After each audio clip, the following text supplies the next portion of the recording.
আসসালামু আলাইকুম। আমি তাহেবা, সিক্রেট ব্লগার তাহেবা চ্যানেলে আরেকটা নতুন দিনের নতুন ব্লগ নিয়ে তোমাদের সামনে হাজির হয়েছি।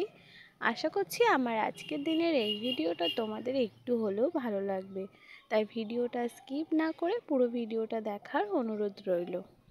তো আজকের ভিডিওটা অনেকটা বেলা থেকেই শুরু করছি, কারণ এই মাত্র যে ছেলেকে স্কুলে রেখে আমি এখন বাড়ি এলাম। আর মা রান্নাবান্না সব কিছু কমপ্লিট করে মাও কিন্তু স্কুলে চলে গেছে।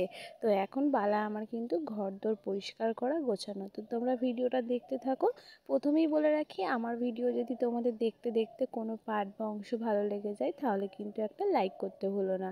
আর তোমরা যারা আমার চ্যানেলে নতুন, চাইলে কিন্তু আমার চ্যানেলটা সাবস্ক্রাইব করে আমার পাশেই থেকে যেতে পারো। আর যারা এই কাজটা অলরেডি করে দিয়েছে তাদের ঘরে কিন্তু অসংখ্য অসংখ্য ধন্যবাদ। তো দেখতেই পাচ্ছ আমার ঘরদোরের অবস্থাটা কি, মানে রান্নাঘরটার অবস্থাটা কি। এখনও কিন্তু নিচের ঘরটাও আমার পুরো অগোছালো হয়ে পড়ে আছে। ভাবলাম আগে এই ঘরটা থেকেই শুরু করি, কারণ এই ঘরটাই বেশি আমার অগোছালো মনে হচ্ছে। তো দেখবে ঘর মানে বেডরুমের থেকে রান্নাঘরটা যেন বেশি অগোছালো মনে হয়, কারণ বেশি জিনিসপত্র যেহেতু রান্নাঘরে থাকে তাই রান্নাঘরটাই দেখবে বেশি অগোছালো হয়।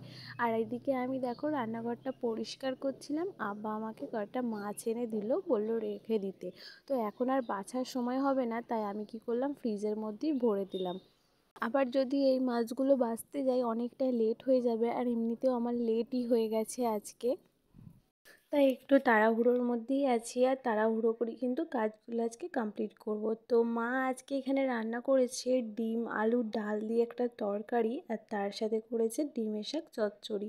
তো তোমাদের সাথে ডিমের শাক চচ্চড়িটা শেয়ার করাই হয়নি আমার, তো ভুলেই গিয়েছিলাম। তো এখন ডাল আলুর তরকারিটা কিন্তু নামিয়ে রেখে দিচ্ছি, আর এখন সব কিছু থালা বাসন কিন্তু মেজে নেব। আর আজকে না প্রচণ্ড পরিমাণে হাওয়া দিচ্ছে, আর যত নিম পাতা আছে সব কিন্তু জানালা দিয়ে ঘরের ভিতরে ঢুকে যাচ্ছে। একটু পরেই তোমরা দেখতে পাবে যে কতটা নিম পাতা আমাদের ঘরে ঢুকেছিল। আমি যখন ঝাড় দেবো তোমরা তখন দেখতে পাবে। তো থালা বাসনগুলো মাজার আগে কিন্তু গ্যাসের ওপরটা, তারপরে যে কাউন্টার টপগুলো আছে সেটাও কিন্তু খুব ভালোভাবে পরিষ্কার করে নিয়েছি, মানে গুছিয়ে নিয়েছি। এখনও সেরকম মোছামুছি হয়নি, তাই ভাবলাম আগে থালা বাসনগুলো মেজেই নিই, তারপরে কিন্তু মোছামুছি করব। আর এদিকে দেখো থালা বাসন কিন্তু মাজা হয়ে গেছে, এখন ধুয়ে নিয়ে যত থালা বাসন আছে সব কিন্তু এখন গুছিয়ে ভালোভাবে রেখে দেবো। জানো তো, একবার সকালবেলার দিকে রান্নাঘরটা ঠিকঠাকভাবে গোছানো হয়, আবার রান্নার পরেও কিন্তু একবার গোছানো হয়। আর গোছানো জিনিস যদি না আমি পাই না, আমার না ভীষণ মাথা গরম হয়ে যায়। আর যদি 3বার 4বার যদি একটা ঘরই গোছাতে লাগে তাহলে কত রাগটাই না ধরে বলো, আর কত সময়ও কিন্তু নষ্ট হয়। তাই একটু আমি যখনই কাজ করার চেষ্টা করি সব সময় গুছিয়ে গুছিয়ে কাজগুলো করার চেষ্টা করি, যাতে না আমাকে আর দুবার সেই জায়গাটা পরিষ্কার করতে হয় বা আবার সেই জিনিসটার পেছনে সময় দিতে হয়। আবার জানো তো, অনেক সময় মায়ের গোছানো জিনিসও যেন আমার পছন্দ হয় না, তাই মা কী করে যেসব জিনিসগুলো যেখানে রাখার সেখানে রেখে দেয়, বেশি গোছায় না, কারণ জানে আমার সেই জিনিসটা পছন্দ হয় না। তাই সবসময় গোছানো জিনিসটা না আমি গোছানোর দায়িত্বটা সবসময় আমিই নিয়ে থাকি। আর এই যে দেখো থালা বাসনগুলোও কিন্তু মা বাসি যেগুলো ছিল সেগুলো মেজে রেখে দিয়েছিল, আমি সেগুলোও কিন্তু এখন গুছিয়ে নিচ্ছি। আর এই যে দেখো কাউন্টার টপের ওপর এত পাতা পড়েছে নিম গাছের, তো তাই নিম গাছের পাতাগুলোকে 14বার পরিষ্কার করার থেকে একবারেই ভাবলাম পরিষ্কার করে নেব, দিয়ে একবারে ঘরটা ঝাড় দিয়ে নেব। আর এই যে তোমরা দেখতেই পাচ্ছ পরিষ্কার করছিলাম, আর গ্যাসটাও তার সাথে কিন্তু ভালোভাবে একটু মুছে নিচ্ছি। তোমরা অনেকেই কিন্তু আমার ভিডিওর মধ্যে দেখবে আমি সবসময় কিন্তু আমার ওড়নাটা টেনে টেনে মুখটা ঢাকা দিয়ে রাখি, যাতে ভিডিওর মধ্যে আমার ফেসটা যেন না ভালোভাবে বোঝা যায়। এটার একটা কারণ আছে, তোমাদের মনে হয়তো সবাইরই একটা প্রশ্ন থাকতে পারে যে আমি হয়তো এরকম কেন করি। তো এর আগে হয়তো তোমাদের সাথে শেয়ার করেছিলাম যে আমার ফ্যামিলি কিছু প্রবলেমের জন্যই আমি আমার ফেসটা দেখাতে চাই না, কারণ আমি মনে করি ফেস ভ্যালুর থেকে নিজের কাজটাই বেশি বেশি প্রায়োরিটি দেওয়া উচিত, কারণ ফেস ভ্যালু তো সবারই থাকে। আর তার জন্য আমি চেয়েছি যাতে না আমার ফেস না দেখিও তোমাদের ভালোবাসাটা পাই। আর সত্যি কথা বলতে আমি পেয়েছি, আমি তোমাদের অনেক ভালোবাসা পেয়েছি, যে ভালোবাসাটা আমি আমার নিজের লোকের কাছ থেকে কোনোদিন পাইনি। সেই ভালোবাসাটা আমাকে তোমরা দেখিয়েছো। আর তোমরা যদি না চাইতে তাহলে কিন্তু আমি এত দূর এগোতেও পারতাম না কোনো দিন। আর এই যে দেখো, কথা বলতে বলতে কিন্তু আমার আস্তে আস্তে প্রায় রান্নাঘরের অলমোস্ট কাজ আমার কমপ্লিট হয়ে গেছে। এখন গ্যাসটাও খুব ভালোভাবে মুছে নিয়েছি। আর এই যে দেখো, ভীম জেল নিয়ে এসেছি কিছু থালা বাসন এখানে মাজার জন্য, আর তার সাথে কিন্তু এই বেসিনটা পরিষ্কার করার জন্য আমি ভীম জেলটা নিয়ে এসেছি। আর আজকে ভীম জেলটা দিয়ে বেসিনটা পরিষ্কার করলাম। ভালো হয়েছে কিনা তোমরা অবশ্যই কমেন্টে জানিও। আর এই যে দেখো না, এখানে সাবান তারপরে হ্যান্ড ওয়াশ রাখার জন্য না আমি বেশ কিছুদিন আগে একটা মানে বাথরুমের জন্য যে র্যাকগুলো হয় সেগুলো কিনেছিলাম। তো বাথরুমে একটা লাগিয়েছিলাম, ভাবলাম আর লাগানোর দরকার নেই, যেহেতু দুটো কিনেছিলাম তো একটাই লাগিয়েছি। আর এখন এটার প্রয়োজন আমার পড়েছে রান্নাঘরে, কারণ রান্নাঘরে এই ধোয়াধুয়ির জন্য যে সমস্ত ছোট ছোট জিনিসগুলো আছে সেগুলো ভাবলাম এটার মধ্যে রাখবো। কিন্তু এইটার মধ্যে যেহেতু টাইলস বসানো নেই, তার জন্য না ভীষণই অসুবিধা হচ্ছিলো এটা অ্যাটাচ করার জন্য। তো একদিকটা যদিও বা অ্যাটাচটা করেছি, তারপরেরটা যখন আমি অ্যাটাচ করেছি খানিকক্ষণ মানে 5 মিনিটও যায়নি, এটা খুলে সব বেসিনের ওপর পড়ে গিয়েছিল। তো যা হোক করে তোমাদের সাথে লাগালাম, ভাবলাম যে হয়তো ভালোই থাকবে। তো মানে লাগিয়ে তোমাদের সাথে সমস্ত জিনিস রেখে আমি শেয়ারও করেছি। তারপরে যখন আমি ক্যামেরাটা অফ করেছি তারপরে দেখছি দুম করে সব পড়ে গেল। তো যাকগে, ওটা কি করেছি বলো তো, আবার আমি বেসিনের কলের কাছে কিন্তু লাগিয়ে রেখে মানে নামিয়ে রেখে দিয়েছি ওটাকে। আর ওটার মধ্যেই এই সমস্ত জিনিসগুলো যেগুলো রাখছি এখন সেগুলো কিন্তু ওরকমই রাখা আছে। পরে দেখা যাক কোথাও এটাকে সেটিং করা যায় কি কোনোভাবে। তো ভেবেছিলাম এরকম যদি থাকতো কিন্তু তাহলে বেশ ভালোই হতো, নিচে জায়গাটা তাহলে অনেকটাই সেভ হতো।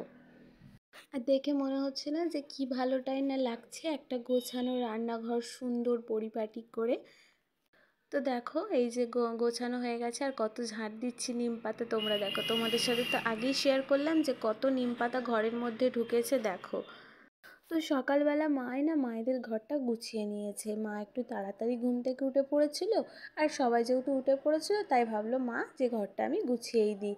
আর মায়েদের ঘরটা যেহেতু গোছানো হয়ে গেছে, আমি ভাবলাম যে রান্নাঘরের সমস্ত কাজ, উপরের যা কাজ আছে সব কিন্তু একবারে কমপ্লিট করে তারপরেই কিন্তু নিচে যাব।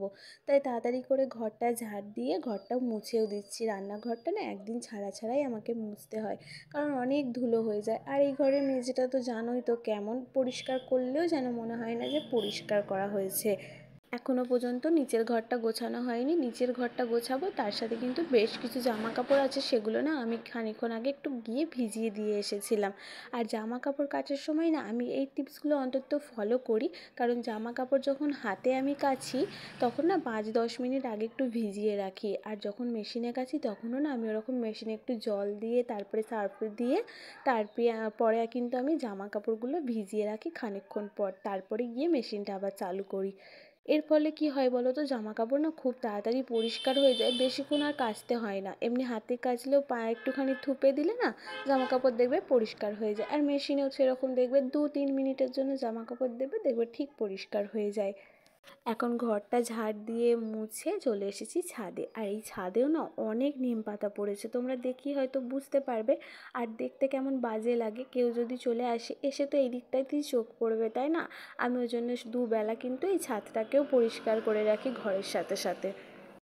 আর 2 দিন পর থেকে এই রোদটা না গায়েই লাগাতে পারবো না, কারণ আজ থেকে না ভীষণই গরম পড়ে গেছে। সকাল থেকে না আমি কোনো কিছুই গায়ে দিইনি, কারণ যেন একটা গরম গরম কেমন একটা ফিল হচ্ছিল।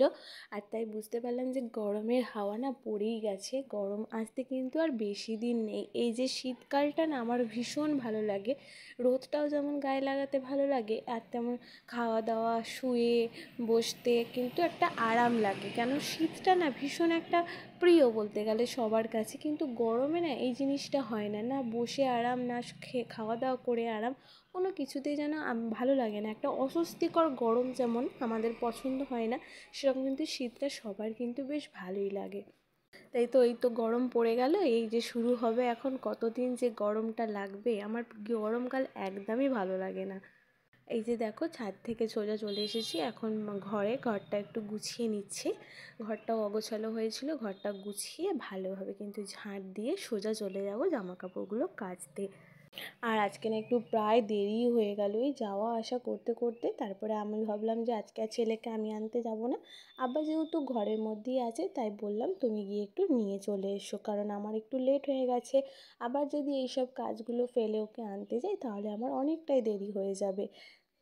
তারপরে এই যে ছোটো ছোটো জিনিসগুলো ধোয়াধুয়ি করতে, এগুলো না মনে রাখতে হয় সমস্ত কিছু। যেমন আজকে হাজব্যান্ড বলেইছিল হাজব্যান্ডের বুটটা একটু ধুয়ে দিতে, তাই ওরটা আজকে না ধুয়ে দিলে আবার কালকে যেতে পারবে না, এক জায়গায় যাওয়ার কথা আছে। আর ও যেহেতু এই শীতকালটা মানে সবসময় বুটটাই পরে বেশি বাইরে বেরোতো, আর নোংরাও প্রচুর হচ্ছে। আমি তার জন্য কিন্তু একদিন দুদিন আড়ে আড়ে বা সপ্তাহে দুদিনও কিন্তু একদিনও কিন্তু এরকম ধুয়েছি। আর আগেই বলেছিলাম না ছাদে আজকে ভীষণ হাওয়া দিচ্ছে, তো ছাদে মা সকালবেলা যে জামা কাপড়গুলো কেচে দিয়ে গেছে সেগুলো পুরো ছাদে গড়াগড়ি খেয়েছে। আমি গিয়ে একবারে সমস্ত জামা কাপড় গুছিয়ে ভাঁজ করে নিয়েছি ছাদের মধ্যেই। আর এখন যে জামা কাপড়গুলো আমি কেচে নিয়ে এসেছি সেগুলো এখন মেলে দিচ্ছি। আর এই যে জামা কাপড় কাচা মানেই কাজ কিন্তু আমার আজকে সংসারের সমস্ত কিছু কমপ্লিট। কমপ্লিট বলাটা ভুল, সংসারের কাজ কিন্তু একটা মেয়ের কাছে কোনো দিনই শেষ হয় না। সকালবেলা ঘুম থেকে ওঠা পর থেকে রাত্রিবেলা ঘুমোতে যাওয়ার আগে পর্যন্ত সংসারের A to Z কিন্তু কমপ্লিট আমাদের করতেই হয়। তারপরে দেখো জামা কাপড় ছাদে মেলে দিয়ে আমি কিন্তু স্নান টান করে খাওয়া দাওয়াও করে নিয়েছি। তারপরে সেরকম দুপুরবেলা থেকে বিকেলবেলার আর কোনো ভ্লগই শেয়ার করা হয়নি, কারণ একটু শুয়েছিলাম, ছেলেটাও তো খুব বদমাইশি করে, ওকে একটু দুপুরবেলায় শোয়াতে হয়। তো তারপরেই দেখো সন্ধেবেলা আজকে আমি একটু বানিয়েছিলাম ক্যাপসিকামের চপ। তো তার জন্য কিন্তু আলুটা দুপুরেই আমি সেদ্ধ করে রেখেছিলাম, ভাতে দিয়েছিলাম। তো সেখান থেকে একটু আলু তুলে রেখেছিলাম। আর এই যে দেখো তেলের মধ্যে পেঁয়াজ কুচি, আদা গ্রেট করা, কাঁচা লঙ্কা কুচি দিয়ে খুব ভালোভাবে লাল করে একটু বাদামও দিয়ে দিয়েছি, তার সাথে দিয়ে দিয়েছি আলু সিদ্ধটা দিয়ে, ওর সাথে একটু গুঁড়ো মশলা দিয়েছি, লঙ্কার গুঁড়ো, হলুদ গুঁড়ো, জিরে গুঁড়ো, ধনে গুঁড়ো, নুন দিয়ে খুব ভালোভাবে আলুটা মেখে নিয়েছি।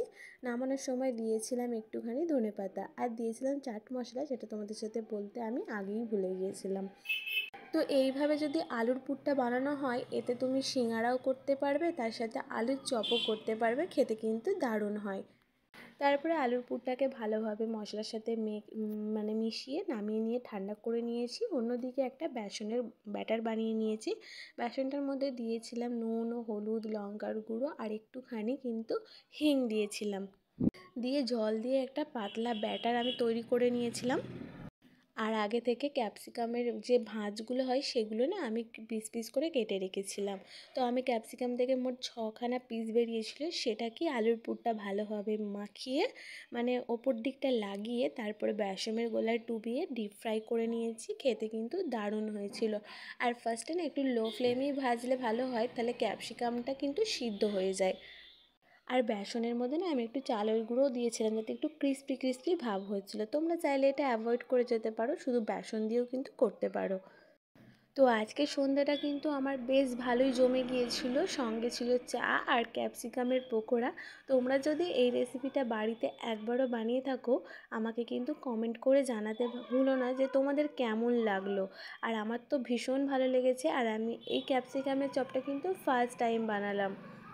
তো চলো আজকের ভিডিওটা এই সন্ধ্যাবেলাতেই শেষ করলাম। তোমরা কী ধরনের ভিডিও দেখতে চাও আমাকে তাহলে কিন্তু অবশ্যই কমেন্ট করে জানাও, আমি তোমাদের মতনই ভিডিও দেওয়ার চেষ্টা করব। তো আজকে এইখানেই ভিডিওটা শেষ করছি। সবাই ভালো থেকো আর আমাকে সবাই ভালোবাসা দিও, সাপোর্ট করে যেও, তোমাদের ভালোবাসা কিন্তু আমার খুবই দরকার। তো চলো, আর বেশি ভিডিওটা মানে বড় হয়ে গেল কিন্তু আর ভয়েস দিলাম না। আর ভিডিওটা দেখতে থাকো শেষ পর্যন্ত, আর কমেন্ট করে জানিও আমার আজকের ভিডিওটা তোমাদের কেমন লাগলো, আর চ্যানেলটা সাবস্ক্রাইব করতে ভুলো না।